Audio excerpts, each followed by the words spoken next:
noches a todos los presentes. Les saluda May Tenorio y el día de hoy seré la moderadora de la presente conferencia junto a Camila Gallo. Bueno, es un gusto para mí darles la bienvenida una vez más a este ciclo de conferencias técnicas internacionales organizada por PIS Concreto, empresa peruana que este año cumple 13 años brindando productos y servicios de calidad para el sector construcción y que cada año refuerza más su compromiso con la difusión de conocimiento a nivel nacional e internacional. Bueno, este año contamos con la colaboración de empresas como MEPCO y MAPEI, dos empresas que también han puesto su granito de arena para que nuestras conferencias se puedan llevar a cabo. Bueno, como parte de PIS Concreto, nos sentimos muy orgullosos y contentos con lo logrado, pues esto nos motiva a seguir apostando por el crecimiento de nuestro país y de nuestros colegas de toda Latinoamérica, quienes a lo largo de estas conferencias nos acompañan y a quienes los invitamos a dejarnos saludos e indicarnos desde qué ciudad del Perú o país se conectan. Bueno, vamos a iniciar esta conferencia describiendo un poquito sobre la experiencia profesional del ingeniero Julio Cargomaca Wanry, quien es ingeniero civil por la Pontificia Universidad Católica del Perú. Además, ha sido docente en la misma casa de estudios por 7 años en la Facultad de Ciencias e Ingeniería, dictando los cursos de materiales de construcción y tecnología del concreto. Asimismo, Julio ha realizado una maestría en marketing y gestión comercial en la Universidad Tecnológica del Perú, lo que le ha permitido tener un importante desempeño como gerente técnico de PIS Concreto, hasta la fecha, ¿no? Actualmente también es miembro internacional del American Concrete Institute y del Instituto Mexicano del Cemento y del Concreto. También ha participado como expositor en más de 200 eventos, entre congresos, cursos y seminarios en el Colegio de Ingenieros del Perú, instituciones como el American Concrete Institute Perú y diversas universidades como la PUC, la San Marcos, la UPC, etc. Muy buenas noches, Julio. Es un honor siempre darte la bienvenida a esta conferencia. Gracias, May. Muy buenas noches. Un gusto saludarlos nuevamente. Es grato para mí estar presente el día de hoy, sobre todo porque vamos a hablar de un tema que muchas veces no se suele tocar, la relación que existe entre el mundo del concreto y las estructuras. Importante tema, importante conexión. El día de hoy nos acompaña nuestra jefe técnico, la ingeniera María Elena Ahumada Ponce, quien va a compartir conmigo esta cátedra y espero sea el gusto de todos ustedes. Vamos a ver unos alcances asociados a la importancia de la tecnología del concreto en la durabilidad de las estructuras desde un enfoque obviamente en nuestra experiencia del mundo del concreto, ¿no? Que es lo que hemos notado y hemos visto una oportunidad de mejora importante en diversos proyectos, en diversas obras en las cuales hemos podido participar. Fotos como estas en muchas ocasiones se vuelven frecuentes y lamentablemente no deberían serlo. Probablemente en ocasiones debido a especificaciones no adecuadas, debido también al uso de materiales, hay que decirlo, no adecuados, debido también a desconocimiento normativo, etcétera, ¿no? Muchas razones que pudieran estar afectando. El objetivo es poder garantizar, ¿no?, una adecuada calidad y no asumir costos desconocidos derivados de un trabajo de mala calidad, como le indica también la guía del contratista para la construcción en concreto de calidad de la American Society of Concrete Contractors, y se muestra acá la fuente correspondiente, ¿no? Entonces, por ejemplo, ¿no?, si yo dejo un elemento estructural mal reparado, tengo una cangrejera, una oquedad o un vacío, como se muestra en la figura, y esto no se repara adecuadamente, podría yo generar una zona, podría generar un espacio de falla importante a futuro, inclusive poder asociarlo a una reducción del tiempo de vida útil de una estructura, ¿no? Ya iremos explicando en las transparencias que vienen adelante un poco más sobre ello, ¿no? Entonces, no nos acostumbremos a estas situaciones que no deberían de presentarse, son anómalas, pero lamentablemente suceden, y no solamente en Perú, sino también en diversos países del mundo, hay que decirlo, ¿no? Ahí vamos a ver algunas imágenes en breve. Entonces, el objetivo de esta presentación es poder darles a ustedes algunos alcances en base a algunas experiencias que podemos mostrar en estos 65 minutos que duran la presentación y que puedan servirles a ustedes, ¿no?, también en vuestros proyectos, en vuestros trabajos. Rápidamente, ¿qué nos dicen las definiciones sobre temas de durabilidad, ¿no? Nuestro Ministerio de Obras Públicas indica lo siguiente: la capacidad del hormigón para ofrecer un comportamiento adecuado en el transcurso de la vida de servicio del elemento estructural. Es una definición genérica y antigua del año 89. El ISO nos indica lo siguiente: capacidad de un sistema para mantener la capacidad de servicio durante un tiempo específico, cuando se han cumplido los requisitos especificados de uso y mantenimiento. Nos brinda algo más, pero todavía termina siendo algo genérico. ¿Qué dice el ASI 2016? Resistencia a la acción del clima, a los ataques químicos, a la abrasión o cualquier otro proceso de deterioro. Un concreto durable debe mantener su forma original, su calidad y sus propiedades de servicio al estar expuesto al entorno para el cual fue diseñado. Esto ya me brinda un alcance mayor. Nos especifica una condición y esto es muy importante tenerlo en cuenta. Entonces, mantener la forma original, ¿no? Mucha atención a esta definición, que iremos también ahora afinando un poco en los diversos casos que vamos a presentar. Primer caso: corrosión del acero por ataque de cloruros. Se define el fin de vida útil del elemento cuando se produce la primera fisura. Ya tenemos 0.1 milímetros de espesor de fisura debido a causa de la expansión de la armadura producto de la corrosión. O sea, no quiere decir que si tenemos una fisura de 0.1 milímetros ya se formó el fin de vida útil, ¿no? Lo que queremos decir es que si tenemos un problema o causa ya conocido de problemática de corrosión en una estructura cualquiera, y ya se generó una fisura de 0.1 milímetros, esto ya va a estar asociado a la finalización de la vida útil del elemento, ¿no? Sobre esto hay mucha información en Europa, que es donde hemos cogido la fuente, y los invito también a que puedan ver nuestro canal en YouTube, en donde tenemos información también complementaria al respecto, inclusive una conferencia asociada a este tema. Entonces es muy importante prevenir, no esperar a que se presente esa situación de riesgo por corrosión, ¿no?, de la armadura. Hay muchos equipos o ensayos no destructivos que se emplean hoy en día, que nos permiten realizar evaluaciones y que permiten también adelantarnos, ¿no?, en prevención de estos aspectos. Gráficamente, entonces, si es que se genera un ensanchamiento de la armadura debido a una problemática de corrosión, y esto desencadena una fisuración que llega a la superficie del elemento, si este fisuramiento tiene un ancho de 0.1 milímetros o más, ya hemos finalizado con la vida útil de este elemento. No confundir fin de vida útil con el tiempo de la vida en servicio, ¿no? Esto, como ustedes saben, es un tiempo mayor. Sin embargo, en ingeniería, pues solemos trabajar mucho con la vida útil del elemento para poder planificar o entender algún trabajo de refuerzo que pueda ser necesario o que es necesario para evitar el colapso que se pueda presentar posteriormente. ¿Cuándo ocurre ello? ¿Cuándo se presenta esto?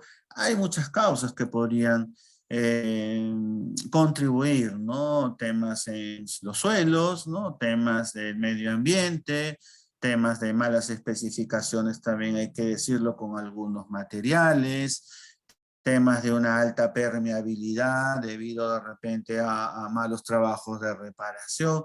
Muchos agentes, muchas situaciones podrían originar esta problemática, y lo importante es relacionar, ¿no?, un poco, que es el objetivo de la presentación, como ya habíamos adelantado, el mundo del concreto con estos problemas, con estas situaciones que son estructurales obviamente, pero que tienen mucha implicancia, mucha relación con la tecnología del concreto, ¿no? Si diseñamos, por ejemplo, una estructura para un tiempo de vida de 100 años, se debe diseñar la estructura para que el ingreso de cloruros hasta el fin del recubrimiento sea en 100 años, ¿no? No podemos nosotros variar ese número, ¿no? Este es un ejemplo y la teoría asociada a ello también nos indica que si esto pues no se cumple, estaríamos ya sacrificando no solamente un elemento, sino también probablemente ya, según análisis estructural, una estructura importante. Y hablando de estructuras importantes, todos vimos, todos escuchamos la noticia que se dio el año pasado que impactó al mundo, no solamente al continente, sino al planeta entero, sobre el colapso, ¿no? Del edificio que colapsó en el sur de Florida hace aproximadamente un año y que, bueno, al momento, a la fecha, todavía no se tiene un informe final. Sin embargo, algunos alcances, ya algunas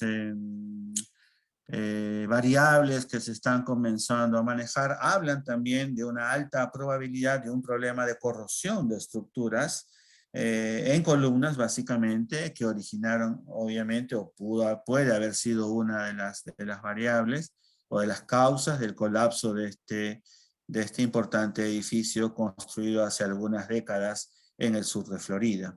Entonces, fíjense hasta dónde podemos llegar, ¿no? Inclusive al colapso.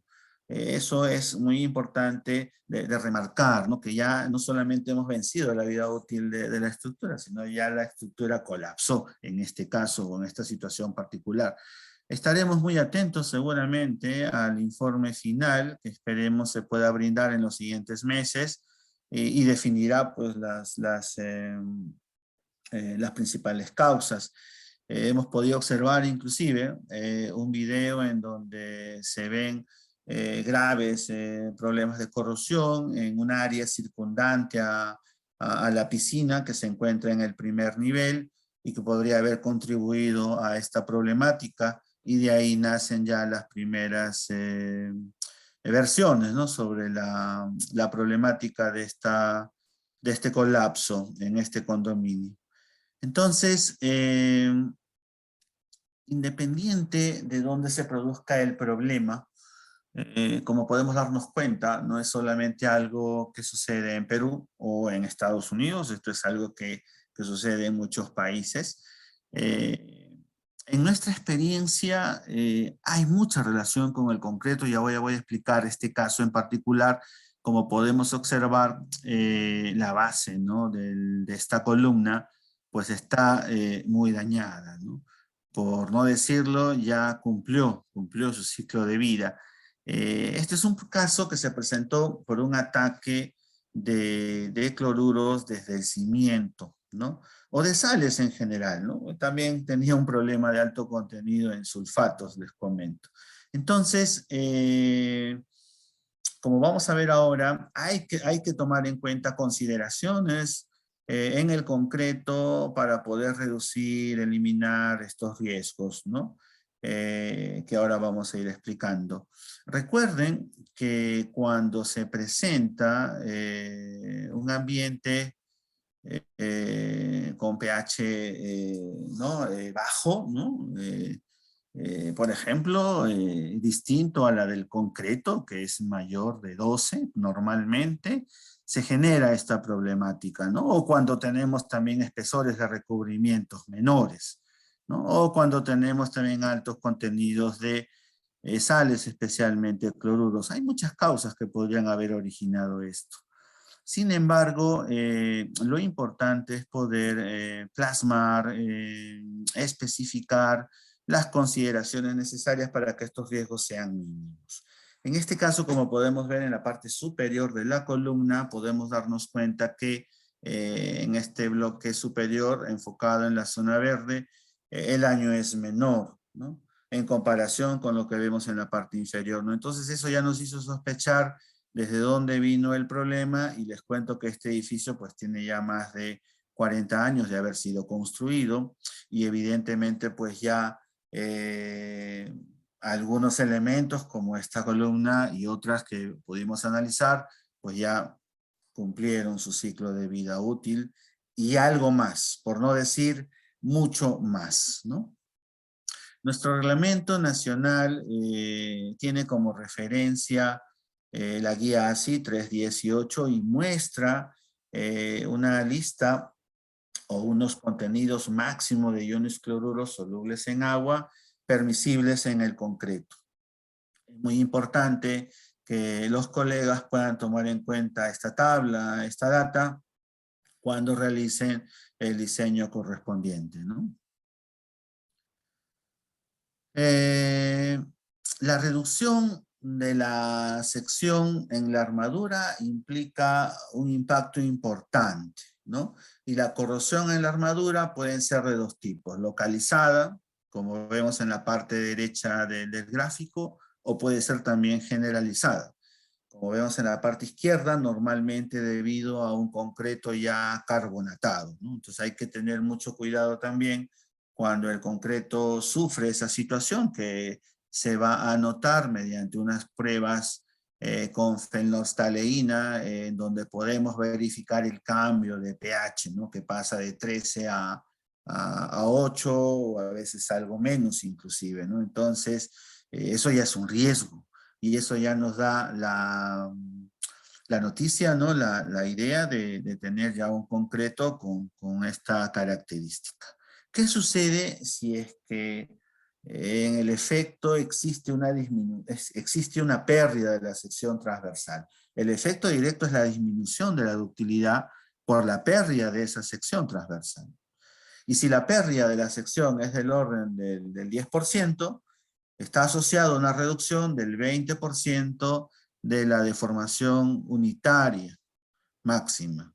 Si esa pérdida de sección va en el orden del 28%, está asociado a una reducción del 50% de la deformación unitaria máxima, ¿no? Imagínense el impacto que se puede presentar en esta situación. La fuente, quienes si desean poder algo ver más, esto está en la internet. Hemos tomado esto de una tesis doctoral, corrosión de armaduras en estructuras de hormigón, de Esther Moreno. Nos pareció muy interesante para poder compartirlo. Nosotros podemos hacer evaluaciones si es que tenemos las dudas en algunos elementos. En países como Argentina, por ejemplo, donde trabaja nuestro colega y amigo Humberto Bálsamo, ¿no? Nos comentaba el otro día por mensaje, por reunión Zoom, que es muy común allá realizar estos trabajos también con fines preventivos, en donde pueden también ustedes realizar diversos ensayos no destructivos, inclusive para poder cuantificar o tener una idea si es que este riesgo existe. En nuestro país todavía estamos en desarrollo, tenemos menos de 10 años de experiencia, por lo que he visto al menos con mis colegas, pero lo importante es que ya hemos comenzado. Y esta conferencia también de alguna manera suma para poder entrar en esa línea, en esos conceptos y poder también entrar en el mundo de la evaluación de estructuras y no esperar obviamente a que éstas colapsen como han sucedido en algunas situaciones. Para poder combatir esta problemática tenemos una lista de opciones que podemos considerar. No es necesario que se realicen todas, va a depender también de cada proyecto, ¿no? Va a depender también de cada caso, pero las enumeramos. Primero, bajar relación agua-cemento. Si es que trabajamos relaciones agua-cemento del orden de 0,4 o menos, como indica nuestro reglamento, estamos contribuyendo a reducir permeabilidad, y reducir permeabilidad va directo al beneficio en esta problemática, ¿no? O sea, tenemos que llegar a ello, ¿no? Un FPMC mínimo de 35 megapascales es lo que dice nuestro reglamento, pero en base a nuestra experiencia, la condición crítica es la relación agua-cemento. Máxima, 0,40.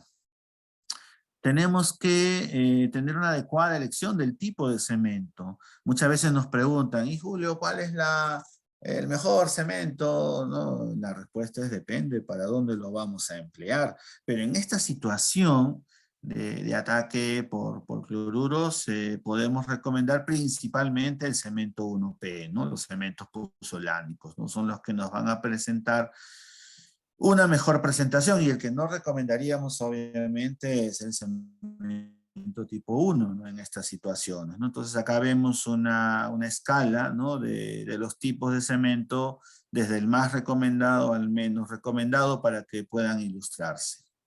Un adecuado recubrimiento, y acá, si me permiten parar un momento, lo hemos visto también con frecuencia, muchas veces no se respeta, ello en los proyectos, y terminamos sacrificando de manera ingenua eh, o acelerando, ¿no? Este problema, ¿no? Entonces, mucho cuidado con ello. Prevenir y evaluar adecuadamente las grietas que se generan en la estructura, no solamente observarlas, sino evaluar, hacer ensayos que permitan demostrar si estas grietas pueden deberse a problemas, ¿no? de afectación o corrosión en las armaduras, ¿no? En el proceso constructivo, una recomendación también podría ser el proteger, ¿no? Con un sistema impermeabilizante, especialmente si estamos construyendo en ambientes salinos, o el empleo de inhibidores de corrosión, que en algunos casos muestran algunas experiencias. Nosotros no hemos trabajado mucho en ello, salvo algunas pruebas o investigaciones que han realizado también algunos colaboradores nuestros en universidades, pero bueno, en la literatura también se presenta, y lo pongo acá como alternativa. El adecuado contenido de cemento. Esta es una tabla que se ha extraído del Código Europeo, en donde pueden ustedes observar distintos contenidos de cemento para distintas aplicaciones, ¿no? Y en el caso de situaciones, ¿no? de riesgos por corrosión, inducido por cloruros, el contenido mínimo de cemento va en el orden de los 300 o inclusive 340 kilos de cemento por metro cúbico. No estamos hablando de contenidos mínimos, ¿no? O sea, podrían ser inclusive cantidades algo mayores, y asociarlo obviamente a las relaciones agua-cemento que ya hemos indicado. Todo esto es importante, podemos tomarlo en cuenta en nuestra lista, ¿no? de recomendaciones, pero si debo escoger una, escojo esto: el adecuado curado. Tomo esta información del doctor Tyler Ley, que es profesor en la Universidad de Oklahoma, en Estados Unidos, y hemos tenido el gusto, junto con María Elena Ahumada, de asistir a algunas clases del doctor Tyler allá en Las Vegas, Nevada, en el World of Concrete. Y Tyler indica en su canal de YouTube que lo recomiendo, si lo pueden seguir. Ahí seguramente en el chat mi equipo va a poder dar el link del canal de Tyler para quienes quieran seguirlo. Indica la diferencia abismal que podemos notar en esta escala de colores en contenido de ataque de cloruro para un concreto bien curado versus un concreto no tan bien curado, ¿no? Entonces ustedes pueden notar ahí la gran diferencia entre los dos casos. Muchas veces dejamos esto de lado, y acá me permito tomar un poco de tiempo, si me disculpan, porque lo vemos con mucha frecuencia, y parece que también allá en Estados Unidos, por lo que indica Tyler, en algunas ocasiones al menos también podemos dejar de lado el tema del curado, o no trabajamos sobre un curado efectivo. Entonces, mucho cuidado, porque según estas investigaciones, y está sustentado en el canal que él tiene a mayor detalle, quien quiera entrar, hay una diferencia abismal, ¿no? De ataque de cloruro para un concreto curado o no tan bien curado. Entonces, mucho cuidado con ello. Podemos sacrificar nuestra vida útil, dicho de otra manera, por no curar adecuadamente el concreto. Recuerden, hay normas que hablan sobre ello: ASTMC 309, ASTMC 156, solo por citar algunas de las que deberíamos de tomar en cuenta cuando hablamos de de curados químicos, que es lo que normalmente se realiza, al menos en nuestro medio. Hay muchas fuentes o muchas investigaciones también que indican que el mejor curado termina siendo pues con el agua, pero muchas veces el proceso constructivo, y se entiende claramente, no lo permite, ¿no? Y existe la alternativa de estos curadores o productos químicos, ¿no? Resulta, les comento, según lo que indica el doctor Tyler Ley, que el polialfametilestireno, más conocido como PAMS, resulta ser, según sus investigaciones, la mejor opción de curador químico. Este producto lamentablemente no se vende todavía en nuestro país. Habría que averiguar o preguntar a los colegas si es que en Chile o Argentina o México, donde nos están siguiendo en este momento, se suele usar este tipo de base química. Sería interesante que nos puedan compartir sus comentarios. Frases de Tyler que me agradaron y me he permitido trasladarla en esta lámina, ¿no? 3 días de curado húmedo reduce el ingreso de cloruros en un 60% en comparación con no curar. Tremendo dato. Por solamente 0,5% el costo para un ejemplo de un puente que tuvo la oportunidad de estudiar, podemos duplicar la esperanza de vida de esa obra, de ese proyecto, ¿no? Imagínense, ¿no? Solamente incrementando un costo de 0,5% asociado a temas de curado, obviamente, podemos duplicar el tiempo de vida útil de un puente, por ejemplo. Entonces me parece un dato bastante importante.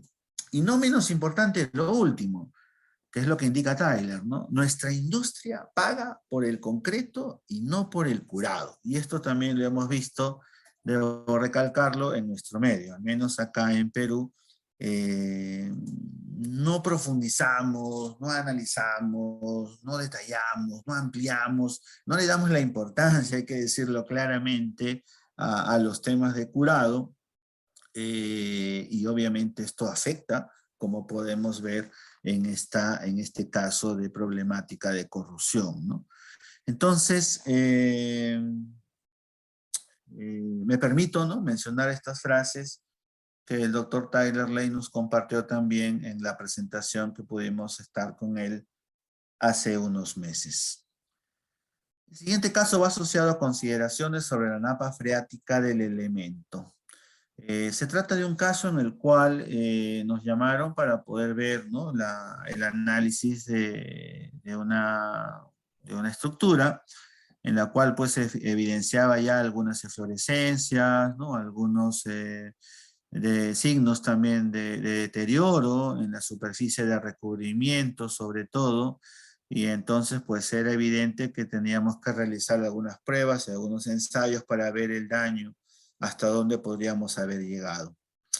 Antes de analizar o comentar ello, citar la importancia de una norma o código técnico de edificación español que hemos podido también encontrar en la internet, es gratuito, probablemente ahí también mi equipo, si lo tiene a la mano, lo puede compartir ahora en el chat para que quien quiera descargarlo lo pueda tener, y hemos tomado esto como fuente. ¿Qué indica esta norma española? Indica que el parámetro establecido, ¿no?, para el caso de una napa freática alta, es decir, la presencia de agua importante, indica que el parámetro establecido por la diferencia entre la cota del nivel freático y la cota base de la cimentación es lo que tenemos que analizar para saber si tenemos un riesgo bajo, un riesgo medio o un riesgo alto. O sea, un dato simple nos puede dar ya una idea si tenemos este tipo de riesgo. En la figura entonces podemos ver la diferencia para cada uno de estos casos, ¿no? Recuerden que es la diferencia entre la cota de la cimentación base y la napa freática. En nuestro caso, de la estructura que hemos mostrado en imágenes, se presentó a lo largo de un nivel de menos 1,35 para la base de la estructura y la napa freática estaba a -2 metros. Entonces podemos ver que según el Código Español estamos en un riesgo medio, ¿no? En un riesgo medio, ¿no? Que hay que considerar ahí algunos aspectos que ahora vamos a explicar, ¿no? Entonces, la presencia de agua media para el caso nuestro ameritaba obviamente ya un mayor análisis. No se conocían los datos de coeficiente de permeabilidad que según el documento son necesarios, pero en base al riesgo medio detectado por la presencia de agua, estimamos coeficientes de permeabilidad críticos como se indican en la figura adjunta.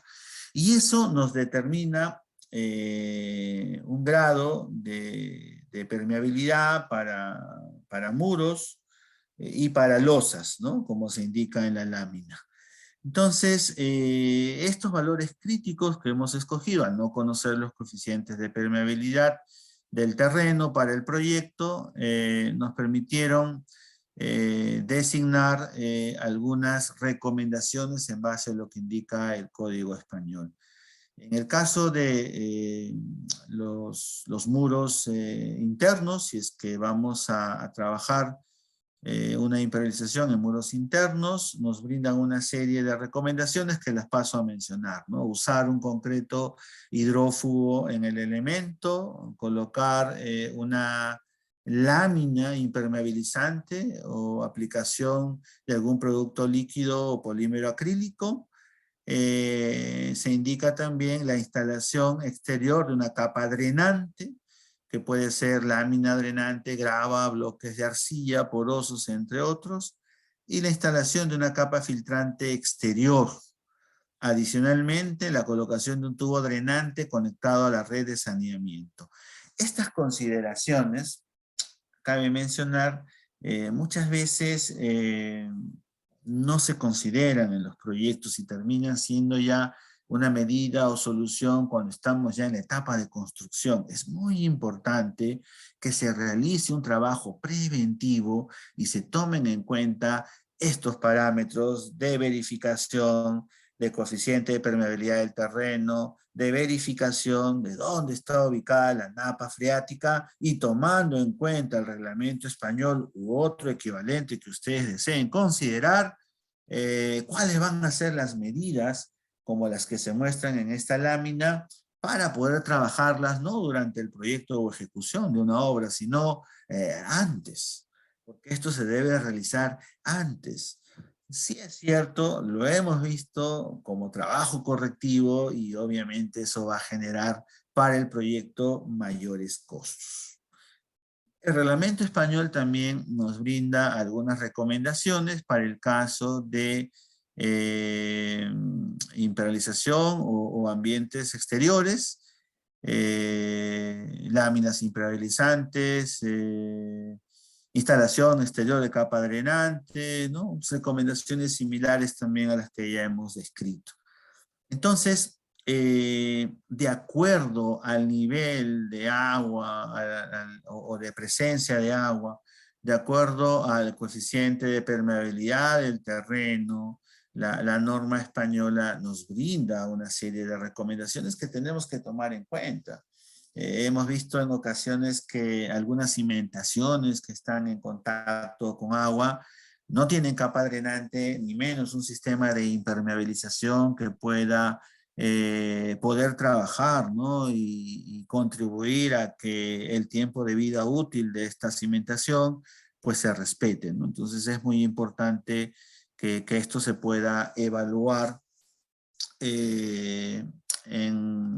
previo al proyecto.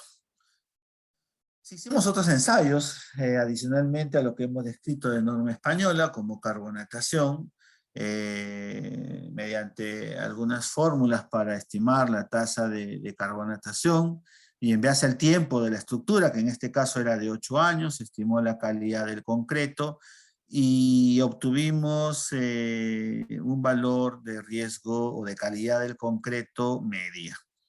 Es decir, no estábamos en buena, estábamos en media, pero tampoco estábamos en mala, o sea, todavía había opción de solución. Se hicieron otros ensayos también de cloruros y sulfatos, Pero en carbonatación se obtuvieron los resultados críticos. Si recuerden el caso anterior, podríamos generar o se pudo haber generado un riesgo de corrosión por carbonatación si es que esto ya vence el recubrimiento del elemento. Entonces, mucho cuidado con ello.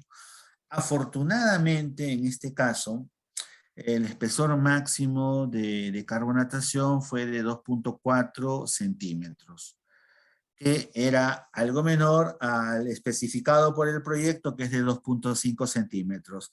Igual, estamos prácticamente en el límite. O sea, pudimos intervenir, pudimos tomar acción para realizar, obviamente, la, la reparación posterior, ¿no?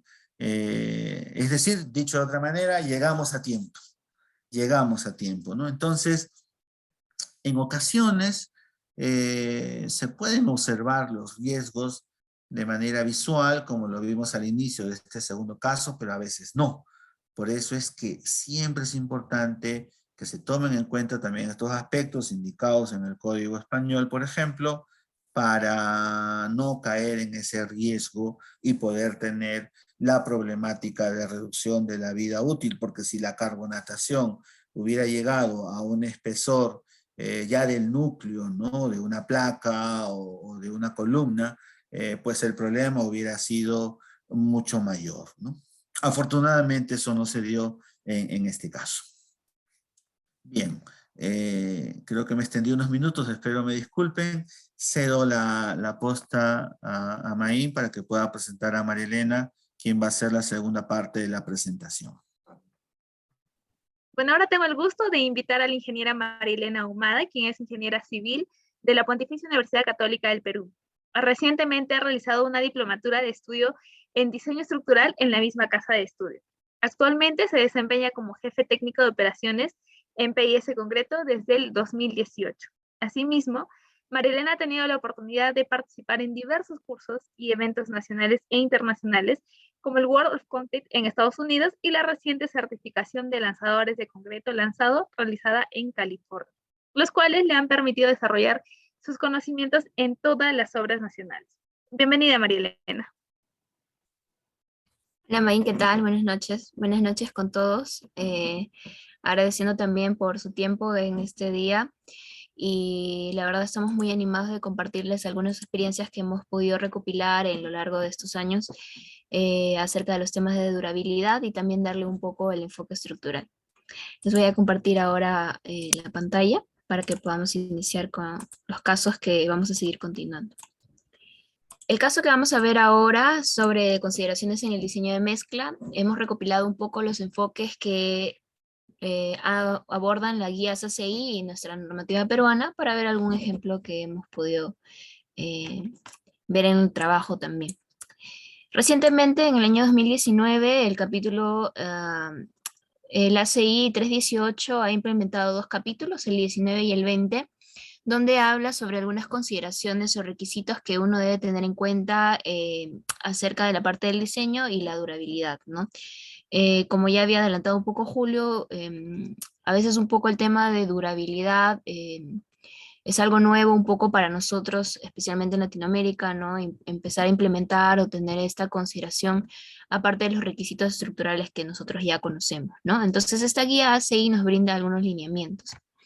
Básicamente, en resumida forma, vamos a compartirles una tabla donde desde el aspecto del concreto o del diseño de mezclas, según el tipo de exposición que va a tener el concreto o la estructura que nosotros vamos a construir, se va a dividir o se van a clasificar en algunas categorías, por ejemplo, F, S, W o C, sea por requisitos de, o bueno, exposición a humedad o ciclos de hielo y deshielo, ¿no? También concreto en contacto con suelo o agua con contenido de sulfatos, por ejemplo, ¿no? Concreto con agua, puede ser pues los reservorios, tanques elevados, entre otros, o concretos que en sí mismos requieren protección adicional contra la corrosión, ¿no? Esta guía establece unos parámetros incluso más detallados a comparación, bueno, un poco revisando también nuestro reglamento peruano, ¿no? Porque incluso categoriza también del 0 al 3 según el nivel de exposición al que va a estar sometida la estructura, ¿no?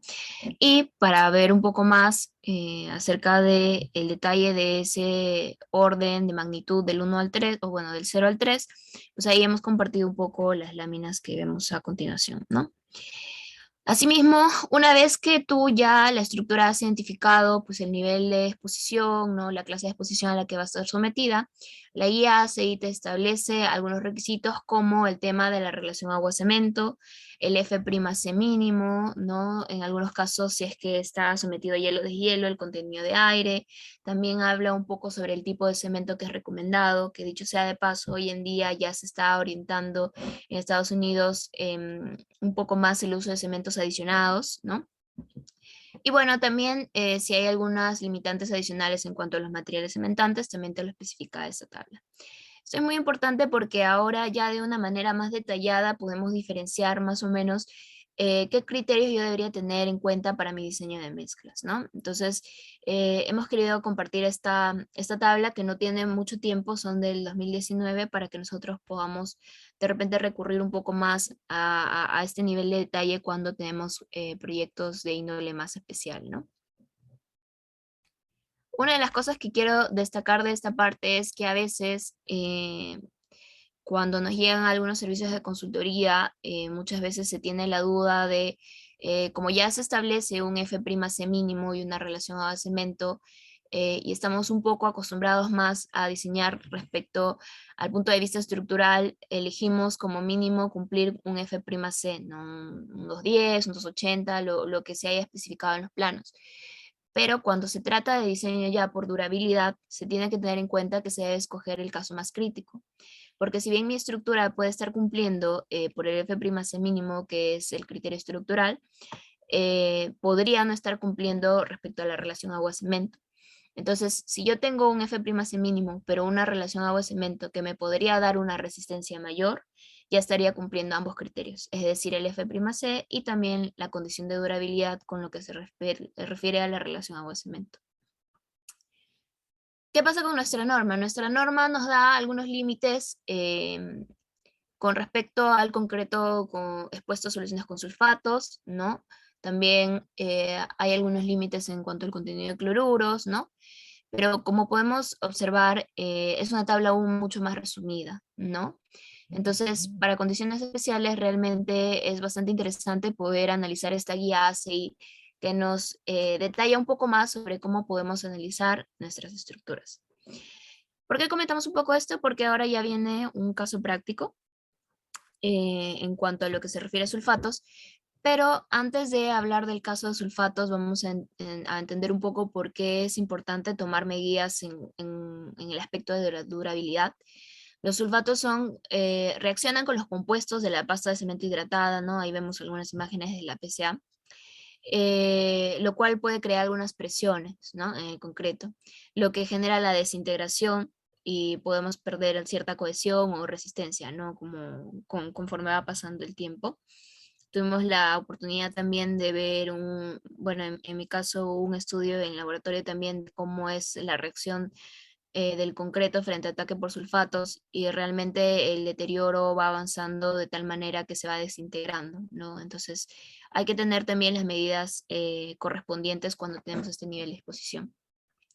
En el caso propiamente dicho del proyecto que solicitó la consultoría como parte de los servicios que nosotros realizamos, tenía una situación, como habían sido especificados con un concreto 210 y un cemento 1P bajo esta era una categoría de exposición moderada, ¿no?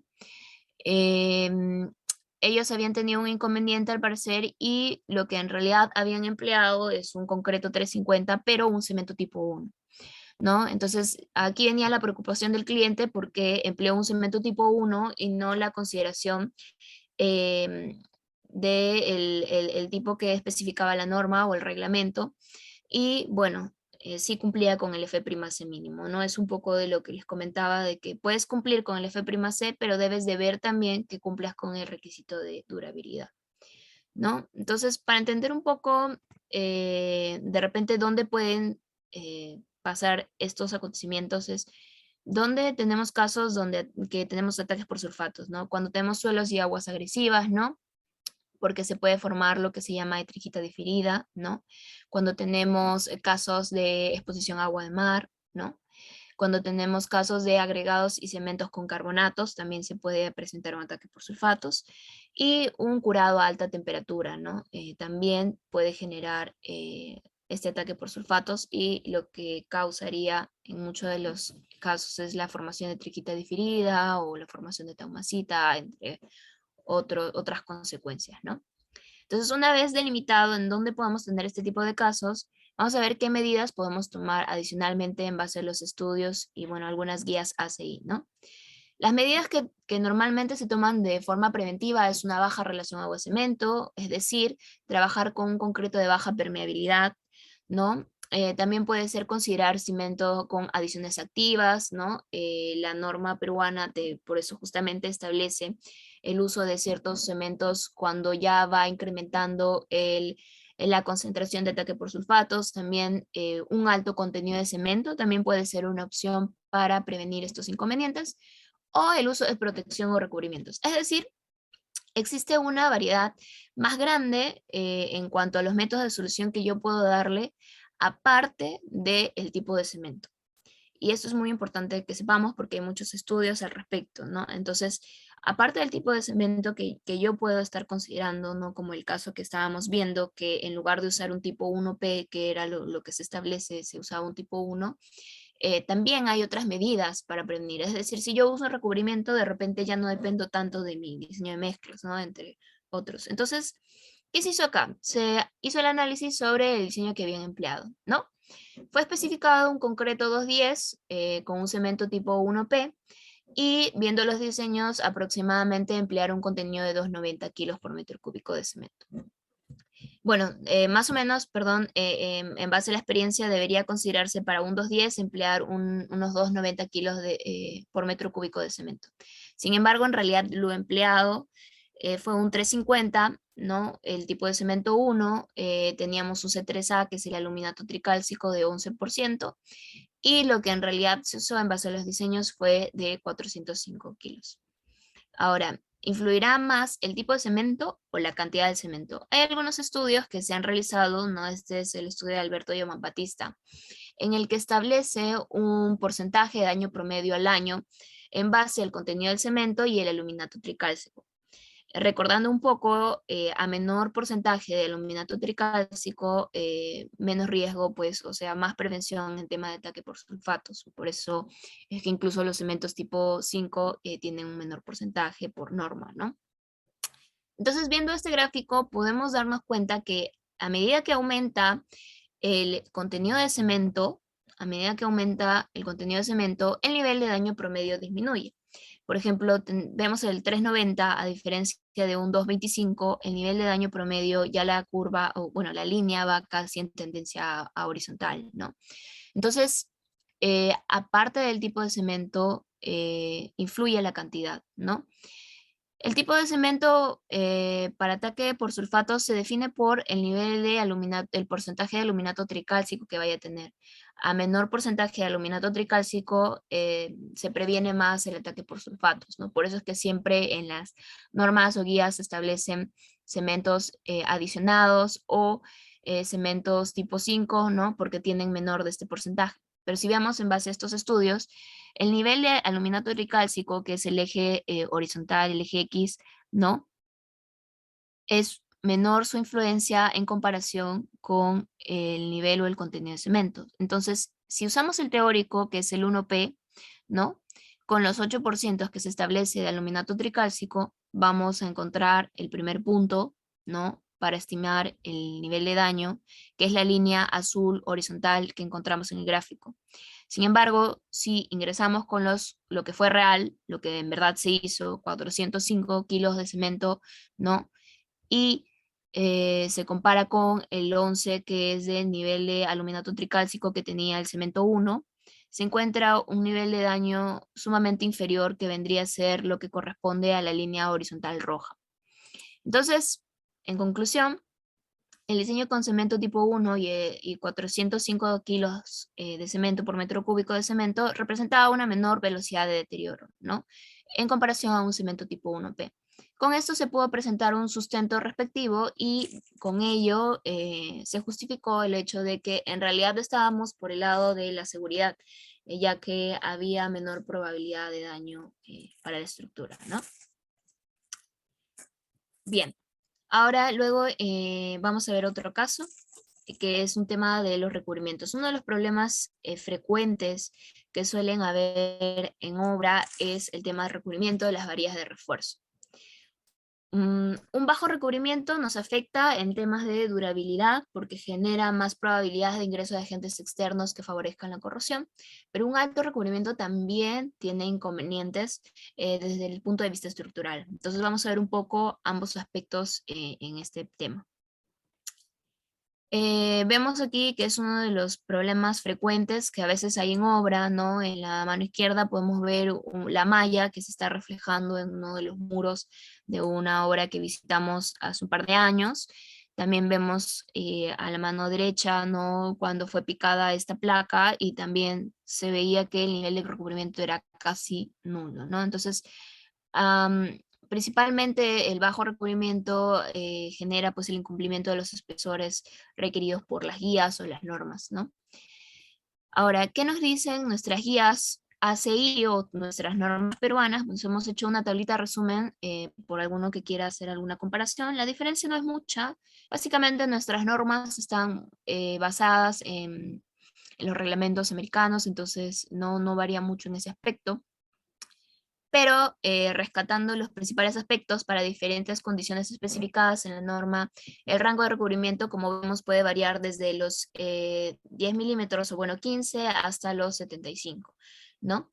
Donde cuando hay más riesgos de exposición a agentes corrosivos o que puedan afectar la durabilidad, el recubrimiento debe ir aumentando, ¿no? Por generar esa barrera que protege a nuestra armadura. Y como vemos, en ningún caso el recubrimiento es menor a 10 milímetros, es decir, 1 centímetro.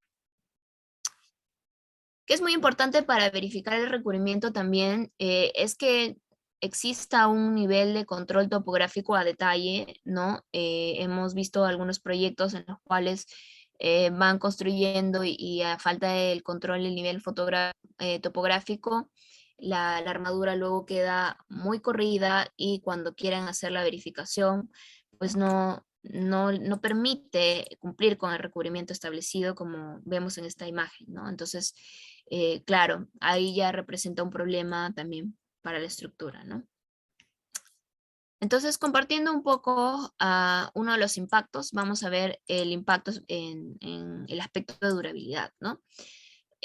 Como habíamos adelantado, la capa de recubrimiento actúa como una barrera, ¿no? Esa barrera permite la protección de la armadura que nosotros hemos colocado para nuestra estructura, y esta barrera impide el transporte de cloruros, otros agentes externos que puedan favorecer la corrosión, ¿no? Oxígeno, humedad. La humedad también es bastante peligrosa, ¿no? Ya nos había adelantado Julio en el caso 2, si no me equivoco, como el efecto de la humedad acelera el proceso de carbonatación, ¿no? Y también genera otros inconvenientes como el deterioro de la armadura, entre otros, ¿no? Entonces hay que tomar las medidas necesarias y por esto el recubrimiento es importante, ¿no? En cuanto al aspecto de vista de la parte estructural, perdón, de la parte de durabilidad. En cuanto a la parte de vista de las estructuras, nosotros tenemos, conforme se acelera el proceso de corrosión, el pandeo de la estructura va aumentando, el pandeo de nuestra armadura va aumentando, y como vemos del gráfico rojo al gráfico azul, nuestro momento de curvatura cambia debido al pandeo de las estructuras, y entonces se genera una pérdida de rigidez en el tiempo. Al generar una pérdida de rigidez en el tiempo, ya aparte desde el punto de vista de durabilidad, se genera una influencia también en la estructura propiamente dicha, ¿no? ¿Por qué tiene acá relación con el tema de durabilidad? Pues porque cuando el acero se empieza a corroer, el volumen de la armadura aumenta en casi 5 veces más, ¿no? Y al aumentar su volumen, se genera pandear el acero, ¿no? Se agrieta el concreto y entonces ahí se va perdiendo rigidez en el tiempo. Otro desde el punto de vista de durabilidad es que cuando las barras ya aumentaron su volumen, entonces empiezan también a perder área efectiva, ¿no? Y van reduciendo también la resistencia de la sección del concreto armado, ¿no? Cuando este aumenta su volumen, el concreto empieza a agrietarse, a romperse, ¿no? Y es así como se ven desprendimientos, ¿no? Creo que es bastante común en Lima que nosotros vayamos caminando por ahí y podamos ver cómo es que hay bastantes casas o viviendas que ya se van agrietando conforme pasa el tiempo y se ve ya la armadura corroída, ¿no?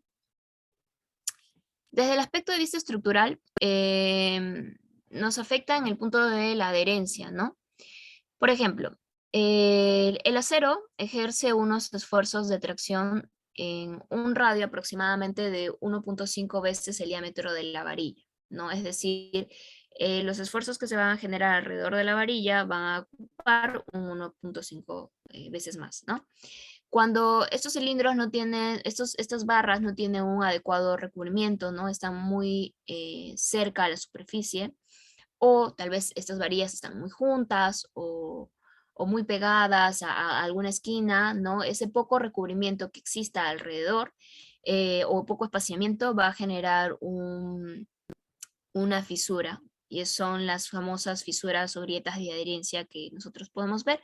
Acá vamos a tener a continuación una imagen, ¿no? Cómo se vería traducido en algún elemento, ¿no? Por ejemplo, unas vigas, ¿no? Que son los casos aún mucho más críticos porque son elementos que tienden a recibir las cargas de las estructuras, ¿no?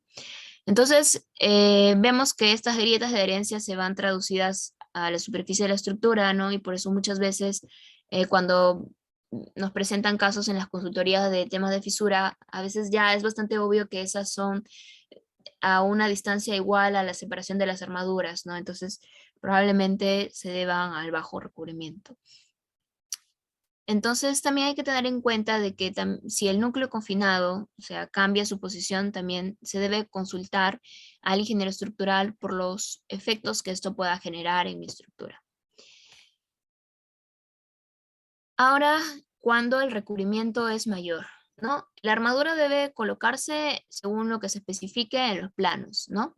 Pero a veces no se cumplen, ¿no? Hay temas de un peralte efectivo en el que se hacen consideraciones para los cálculos estructurales, ¿no?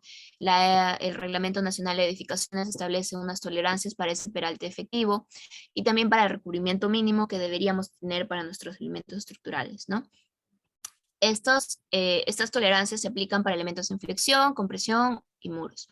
¿Qué pasa cuando yo reduzco el peralte efectivo de mi estructura, ¿no? La distancia, que es la distancia de la fibra superior en contracción y el centroide del esfuerzo de tracción, hay una reducción en la resistencia del elemento, ¿no? Porque el cálculo que era basado a un área o peralte efectivo mayor para hacer mi diseño estructural ya se ve reducido a una zona menor, ¿no? Entonces, por eso tampoco es bueno que se tenga tanto recubrimiento, o mejor dicho, que el recubrimiento exceda las tolerancias especificadas al recubrimiento especificado en planos, ¿no? Acá tenemos un caso de una viga. Estaba un cliente pues caminando por ahí. Parece que uno de sus trabajadores, sus operarios, se había equivocado dónde hacer el picado para instalar uno de los equipos que iban a tener en este edificio, ¿no? Y como se equivocó y picó la viga, vemos ahí la foto, estaban pasando haciendo un control, un chequeo, y luego pues la persona pasa, ¿no? Y dice, uy, no veo la armadura, ¿no? Porque está bien picada esa viga, ¿dónde estará? Entonces, claro, empezó a haber una preocupación, se hizo un análisis, pudimos participar realizando el escaneo de la estructura, ¿no? Y vimos que había muchos casos donde el peralte, perdón, la base de las vigas tenían un recubrimiento mayor a 5 centímetros, ¿no? Entonces, era mucho más de lo especificado, ¿no? Incluso casos mayores a 8 centímetros en el sótano 5 de esta edificación, y ya hemos visto en la alemana anterior la influencia de un muy alto recubrimiento, ¿no? Se reduce el peralte efectivo, se reduce el peralte efectivo, se reduce la resistencia de la estructura, ¿no? Entonces, La ausencia o la colocación inapropiada del acero de refuerzo es la causa más común de las fallas de concreto. No hemos querido compartir este extracto de la Asociación de Contratistas. Es un libro muy interesante que más adelante vamos a compartir. Si el acero de tracción no está colocado en la zona de tracción de un elemento estructural, entonces va a tener muy poca capacidad para resistirla, ¿no? Por eso es que se producen las fallas. Entonces acá hemos puesto también un ejemplito, ¿no?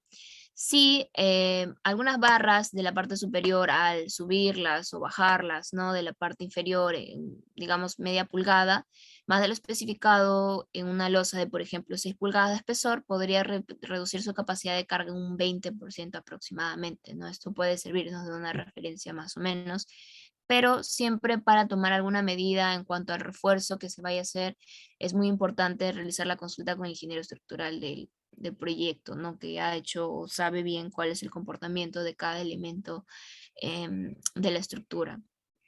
Entonces, ¿qué pasó aquí? Bueno, como se descubrió o se hizo una evaluación integral, no un escaneo de armaduras, no se determinó que muchas no estaban posicionadas como deberían, lo que se tuvo que hacer es un reforzamiento en los sótanos, ¿no? Con fibra de carbono y se colocaron algunos anclajes también para pues recuperar la resistencia, ¿no?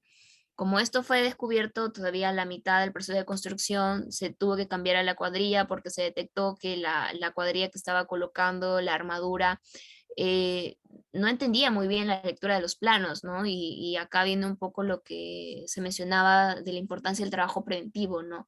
Eh, Hay que prevenir que todos los aspectos se queden claros, ¿no? A veces es lo ideal hacer una reunión previa antes de iniciar las operaciones en obra.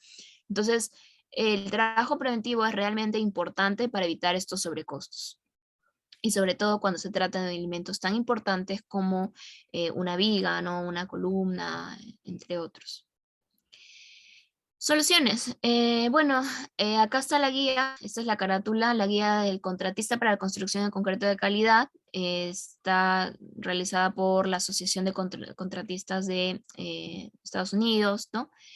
Y en colaboración con la guía, bueno, con el ACI. Ellos recomiendan, pues, muy importante la parte de revisión de los planos, tener al detalle, de repente a los inicios, pues, asegurarnos que la cuadrilla, como este era el caso, tengan claro muy bien cómo va a ser la colocación de la armadura, entre otros aspectos. Verificar una correcta colocación de los estribos, ¿no? Recordemos que los estribos son bastante importantes cuando se trata de los esfuerzos cortantes, ¿no? O resistir las tracciones diagonales, y sobre todo mano de obra capacitada para hacer los trabajos correspondientes, ¿no?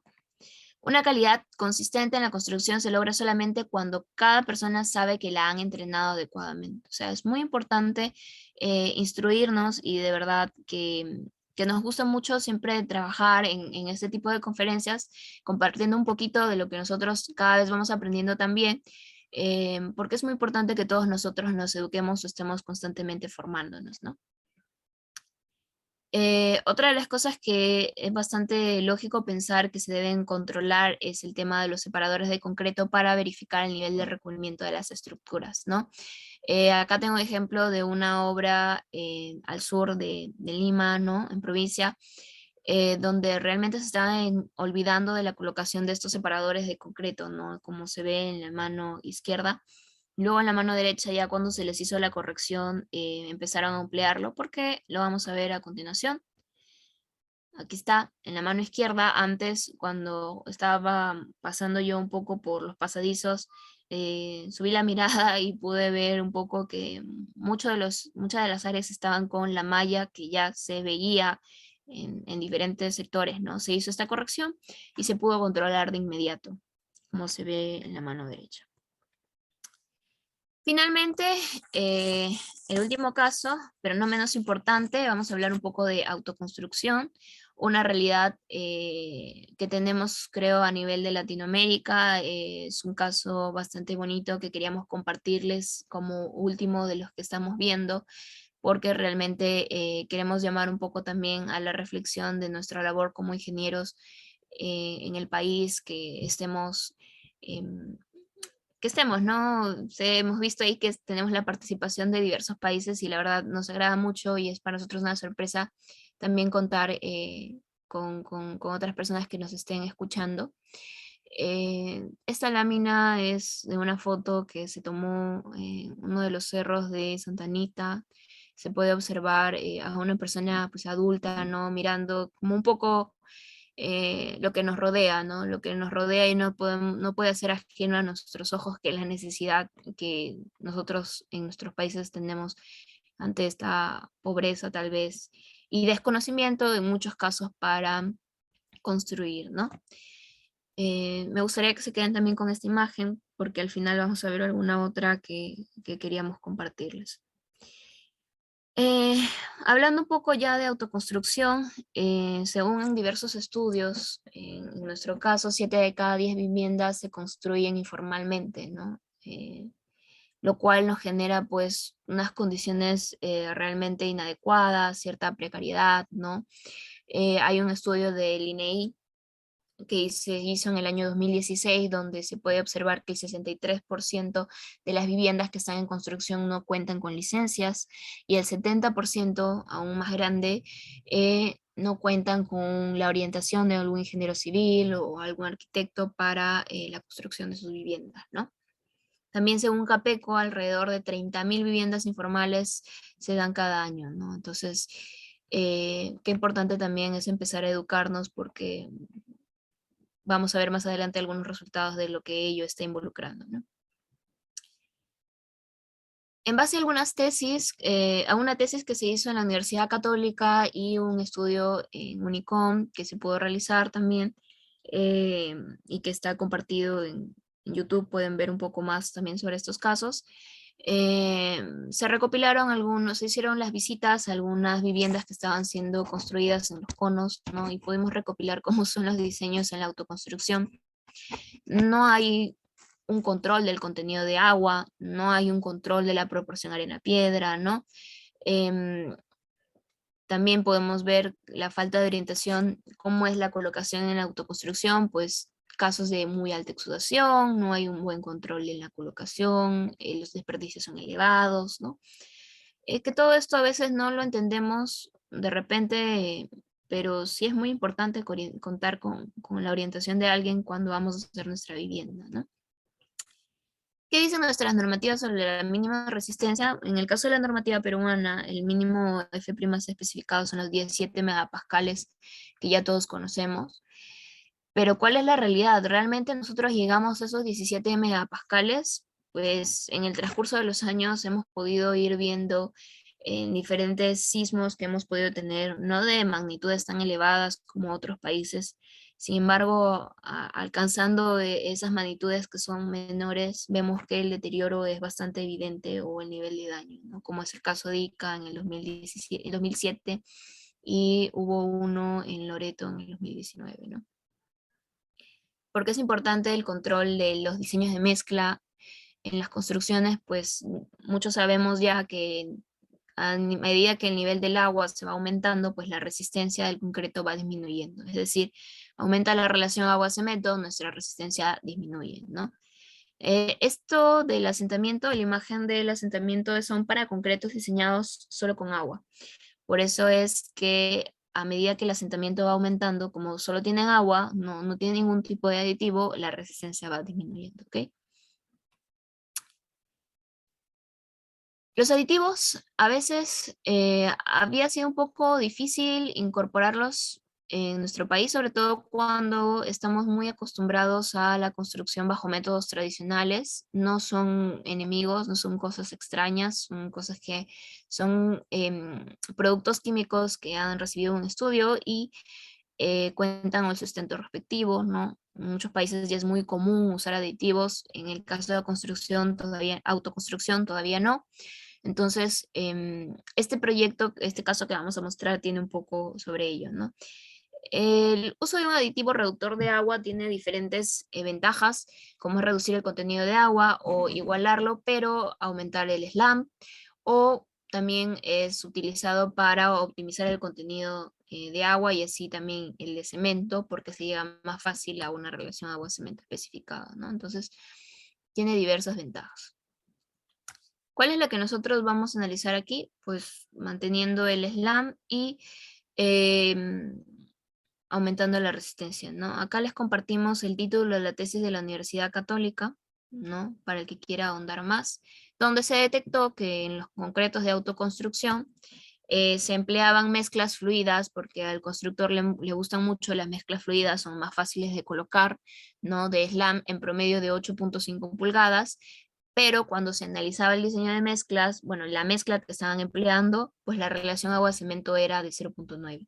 Esto que se traduce en un nivel de resistencia bastante bajo, vamos a ver a continuación las probetas que pudieron sacársela. Y la solución que se dio fue el uso del aditivo reductor de agua. Como vimos anteriormente, las ventajas es que puedes reducir el agua y de tal manera que se modifica la relación agua-cemento y te incrementa el nivel de resistencia, ¿no?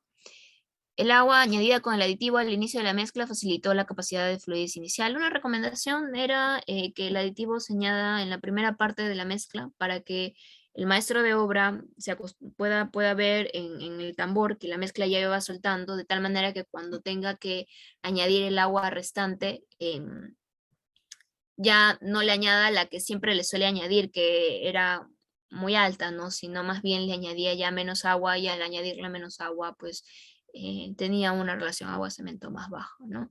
Entonces, esta característica contribuía a que el operador de la mezcladora no tuviera esa necesidad de añadirle más agua.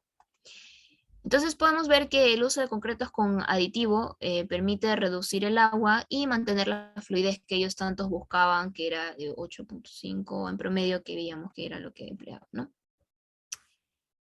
En autoconstrucción no se realizan estadísticas, entonces vamos a basarnos un poco de las guías ACI también para ver el tema de cuánto debería ser el FCR, que es el resultado de las resistencias de las probetas, ¿no? Entonces, si especificamos un 17 megapascales, estamos en el caso de menos de 210, entonces el FCR requerido, es decir, lo que yo vea cuando rompa mis probetas, debería ser un 245.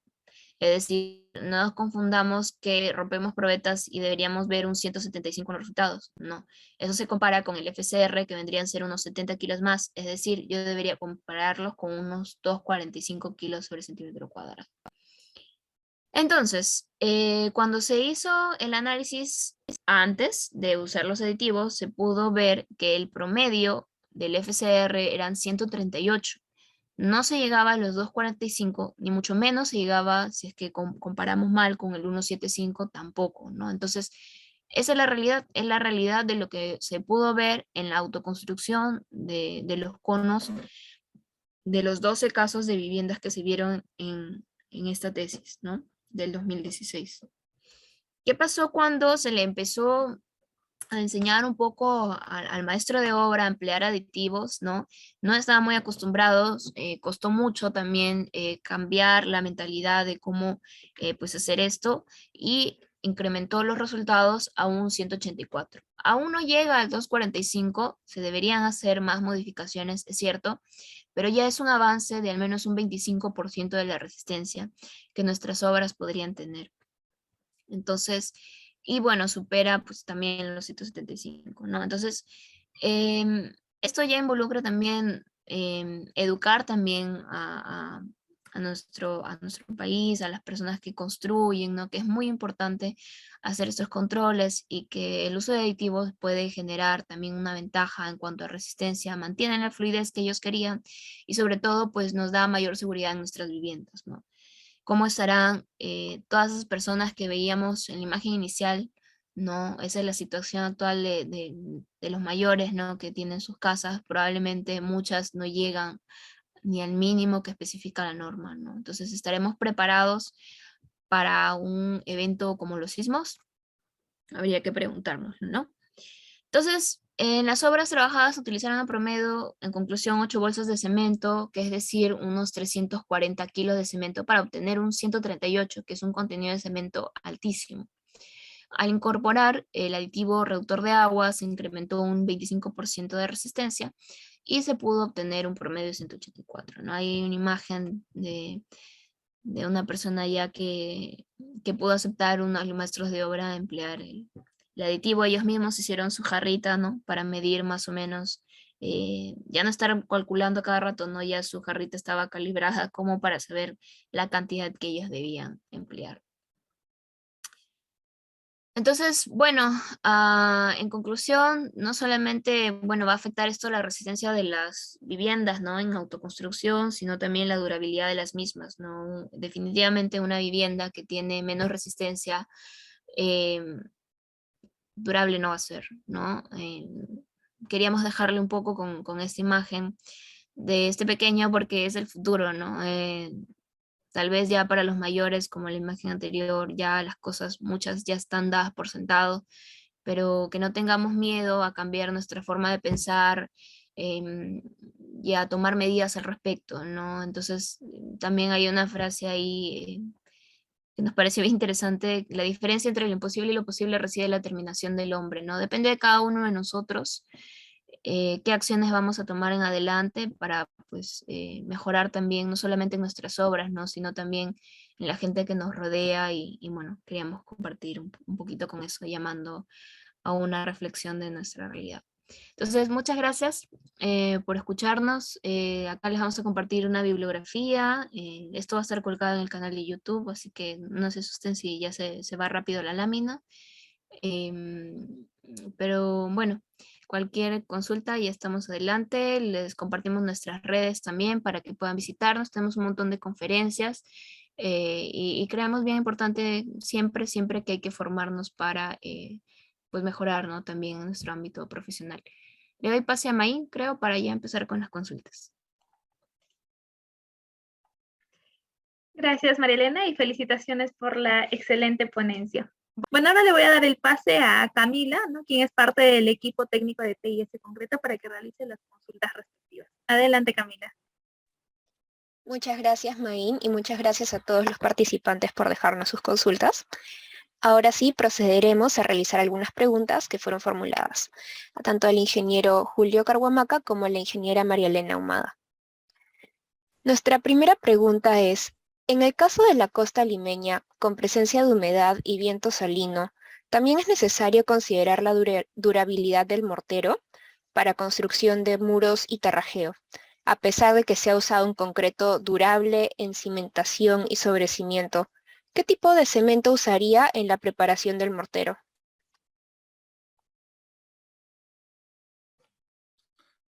Sí, buenas noches. Primero que nada, un gusto reiterarles el tiempo, la presencia de todos ustedes. Veo muchos colegas de Latinoamérica presentes. Es muy emocionante para nosotros estar presentes, y gracias también a la colaboración de empresas como MEPCO y como MAPEI, que se suman también a esta importante labor de difusión del conocimiento. Nos mantenemos vigentes. En el caso de los morteros, al igual que en el concreto, como indicábamos en la lámina, en las láminas iniciales, es muy importante tener en cuenta un cemento adicionado. El 1P es el que nosotros recomendamos, el cemento 1P, y podría ser una importante solución también para morteros. Y fuera de morteros, si es que ya quisiera darle una protección adicional, hay recubrimientos también cementicios impermeabilizantes, y justo MAPEI tiene uno muy bueno llamado el MAPEI Elastic Smart, que nos permite también brindar una cierta o importante protección a las cubiertas o recubrimientos, en donde podemos estar también afectos, ¿no?, a estas situaciones que suceden, pues, en ambientes marinos. Muchas gracias, ingeniero. Nuestra siguiente consulta es sobre los aditivos superplastificantes. Nos consultan si, debido a que estos permiten la reducción de agua, podrían ser una solución para el caso de durabilidad, debido a que si se disminuye el agua y se mantiene la misma cantidad de cemento, se obtendría una relación agua-cemento más baja. Sí, de hecho, por eso compartimos de repente un poco rápido la lámina, pero les poníamos una tablita de las 3 ventajas que ofrece. Uno de ellos es el aspecto de durabilidad. También porque permite una menor relación agua-cemento. De hecho, las guías de diseño normalmente contemplan solo el uso de agua, ¿no? Entonces, a este es cuando quieres recurrir al uso de relaciones agua-cemento más bajas, haces el uso de este tipo de aditivos, ¿no? Tenemos el caso de una obra acá en Lima que vimos que tenían especificado una relación agua-cemento baja para unos buzones, si no me equivoco. y estaban solamente haciendo uso de concreto nada más con agua, ¿no? Entonces el contenido de cemento era altísimo y los costos se encarecían muchísimo. Entonces nosotros fuimos, los pudimos orientar como parte de nuestro servicio de consultoría, le modificamos el diseño con aditivos reductores de agua, pudieron rebajar la relación agua-cemento porque justamente las especificaciones del proyecto eran por durabilidad y con eso ahorraron muchísimo también su costo por metro cúbico. Muchas gracias. La siguiente consulta es, ¿cuál es la temperatura recomendada en climas cálidos?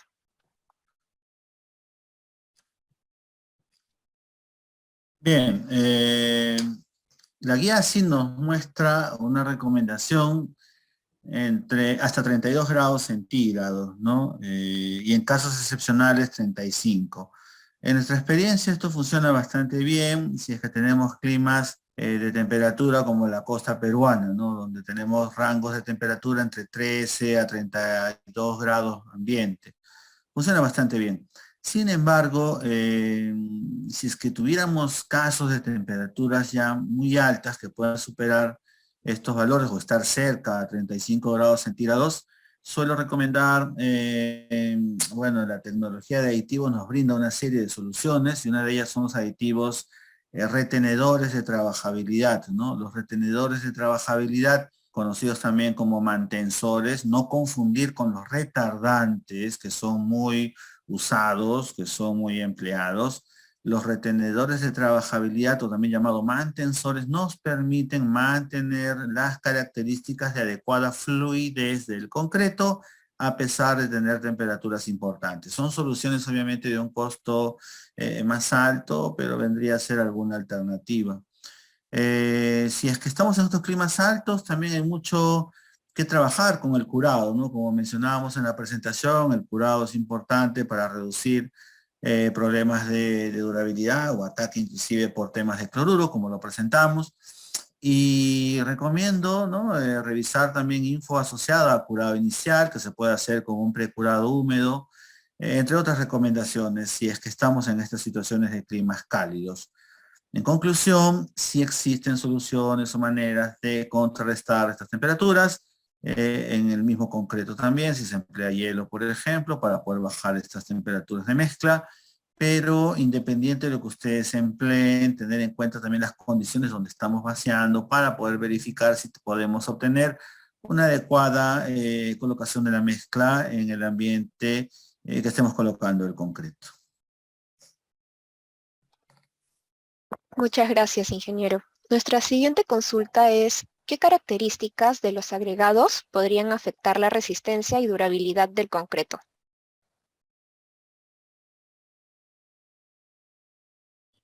Bueno, la normativa peruana también establece algunos límites de los agregados. Hay contenido de cloruro, sulfatos, que a veces algunos agregados pueden venir contaminados. Hay algunos que pueden reaccionar también con el cemento y generar pues algunos fenómenos, ¿no? La norma incluso en algunas partes te dice que si está el agregado sometido a diferentes condiciones de humedad puede generar efectos de reacción alquilisílice, entre otros, ¿no? Entonces, también el control de los agregados es muy importante. La norma de agregados peruana te establece algunos límites que uno debe tener en cuenta dependiendo del tipo de estructura. Hay especificaciones para el concreto armado, hay especificaciones cuando es importante también la estética, ¿no? Entre otros. Entonces, en ese punto de vista también influye las características de los agregados, ¿no? Muchas gracias, ingeniera. La siguiente consulta, bueno, voy a integrar tres consultas porque están referentes todas al tema de recubrimiento. En primera instancia nos consultan qué sucedería si el recubrimiento es mayor al especificado. Por otro lado, si es que se pueden regir por el reglamento o por los planos que se tienen en obra. Y por último, nos consultan si los aceros longitudinales también deben especificar su recubrimiento o solamente los estribos. Ya. En el caso del recubrimiento, cuando es muy alto, habíamos mencionado que se reduce el peralte efectivo. y cuando se reduce el peralte efectivo de algunos elementos, se reduce la capacidad de resistencia también, ¿no? Del elemento propiamente dicho. Entonces, en eso te afectaría. Lo otro, ¿cuál fue la segunda pregunta, perdona?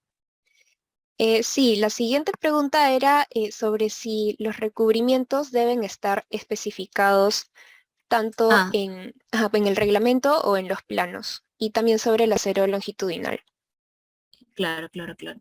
Bueno, en el caso de la especificación, la norma te da un recubrimiento mínimo, ¿no? Luego el ingeniero estructural hace un cálculo o un análisis también de lo que es conveniente emplear, pero normalmente pues se debe de especificar tanto lo que te dice la norma también de los planos, ¿no? Un plano mal especificado puede generar inconvenientes. Sobre todo pues también cuando la cuadrilla tiene que traducir esos planos a la realidad, ¿no? Que era un poco de los casos que habíamos visto. En el caso de la especificación de los recubrimientos, aparte de especificar recubrimiento para estribos, sí, porque en general la armadura debe tener un recubrimiento mínimo para temas de durabilidad. Y también tener en cuenta que si hay armaduras muy pegadas, ¿no? Como lo que habíamos puesto, o armaduras muy cerca a la parte exterior del elemento, te pueden generar algunas grietas de adherencia, ¿no? Porque la armadura longitudinal tiene un radio de acción de 1.5 veces el diámetro de la barra. Muchas gracias. Y nuestra última consulta es, ¿qué materiales o adiciones, bien sean minerales o químicas, se están estudiando actualmente para mejorar la durabilidad del concreto? El uso de pusolanas definitivamente contribuye enormemente y en nuestra experiencia, y lo digo, bueno, porque vengo también de la industria química, obtuvimos muy buenos resultados empleando microsílice y nanosílice, ¿no? Son productos que quizás no son muy empleados en nuestro medio, sobre todo las nanosílices, pero realmente constituyen una oportunidad importante para poder duplicar o inclusive triplicar vida útil asociada obviamente al mundo del concreto, entre otras consideraciones, ¿no? Entonces los podría citar como algo que podemos hacer seguimiento, el uso de micro, nanosílice y pozolanas, obviamente. Quisiera agregar también, porque veo que están preguntando en las notas sobre agregados, recordar también que en el caso de contenidos de arcillas importantes, ¿no? En las arenas sobre todo, podrían ser estas expansivas. Y si son expansivas, pues generan fisuración en el concreto y eso permite el paso de agentes salinos, que está asociado también a la problemática que estamos conversando. Afortunadamente hay una prueba o ensayo llamado valor azul de metileno que nos permite también obtener una idea si es que esta arena podría ser problemática, ¿no?, para esta situación. Muchas gracias, ingenieros, por sus excelentes respuestas, y a continuación le doy el pase a Magin para que pueda continuar con unas palabras de cierre. Bueno, en primer lugar, gracias Julio, gracias María Elena por esta grandiosa conferencia, ¿no? Que estamos seguros ha permitido que todos nuestros participantes puedan conocer un poco más sobre la importancia de la tecnología del concreto en la durabilidad de las estructuras.